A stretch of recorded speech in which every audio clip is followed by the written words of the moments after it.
The first season of The Walking Dead, which only released a little over 4 years ago, was a revelation for its developers and gamers alike. While gamers were wowed by the tense storytelling and superb narrative delivery, the move away from the more traditional point-and-click adventure game template towards what was more of an episodic visual novel with bells on has set the template for Telltale Games' output ever since.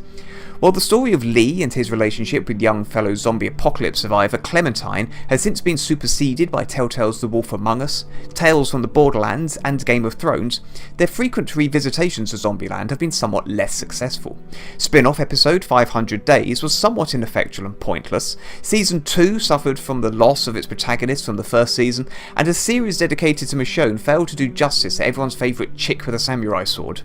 After the unmitigated disaster that was Minecraft Story Mode, Telltale have decided to have yet another stab at the land of eternal undead misery, but happily they've actually seemed to have returned the series to a semblance of its prior form. The first thing you may have noticed is that instead of referring to this as Season 3, Telltale have instead subtitled the series A New Frontier. This is essentially a not so subtle allusion to the fact that this has been designed to be friendly to both veterans of The Walking Dead and newbies alike.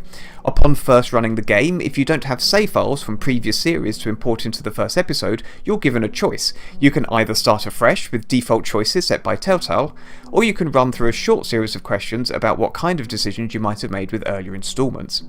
This newcomer friendliness extends into the game itself, as literally no prior knowledge is required to enjoy this new story. Things kick off just as the zombie apocalypse is getting started, with the brand new protagonist, Javier, dealing with a few family issues. After a brief conflict with his brother, things quickly escalate to Javier watching Mama having her face chewed off before Papa has his head caved in with a bedpost. We then jump forward several years into more familiar territory, with an older Javier on the road scavenging what he needs to keep his group alive. The series' heritage isn't entirely excised. Clem is soon reintroduced to the fold, but, as we said earlier, prior knowledge is rewarded, but not necessary. From here on out, everything is business as normal. Most of the cutscenes play out fairly statically, giving you the occasional choice of dialogue options. While this, as ever, presents the impression that everything you're doing is deeply impacting upon what's to follow, the truth is that true branches in the narrative are further and more far between than the game would like you to think. You also, even more rarely, get to walk around a fenced off area and click on bits of scenery. While this is as close as the game gets to its point and click adventure roots, the fact is, again, your actions tend to move things along on a mostly linear and prescribed route.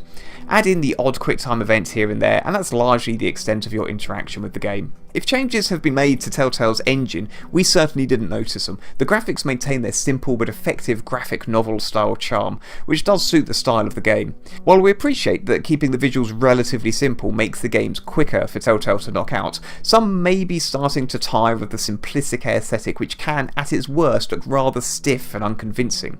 It is unfortunate as the story itself is shaping up to be rather promising. For the hour and a quarter it took us to play through this first episode, we quickly became attached to the likeable Javier, and were relieved to find that Telltale has in fact already released the second episode, which we'll be reviewing in a separate video. The voice acting is typically good, and this too really helped to draw us into the plight of this new band of survivors. While Telltale's past output has certainly featured its fair share of glitches, remember this beauty from The Wolf Among Us? We didn't encounter anything more major here than the odd typo in the subtitles. So, the story is solid so far, the performances are good, and we're interested to see what happens next. So why haven't we scored this higher? Well, two reasons really. Firstly, while this is a return to form in the context of Telltale's previous Walking Dead games, it doesn't really feel as though it's yet done enough to justify its existence in the light of the amazing Wolf Among Us, the hilarious Tales from the Borderlands, and the essential companion piece to Game of Thrones. Secondly, while we don't really mind the fact that this is much more of a visual novel than an actual game, it's really hard to not wish that Telltale would at least attempt to evolve their game engine, particularly in the wake of Don't Nod's outstanding Life is Strange, which demonstrated to perfection how this style of game can be successfully merged with gameplay mechanics that don't feel like busy work. For that reason, we're giving Ties That Bind a promising 75%.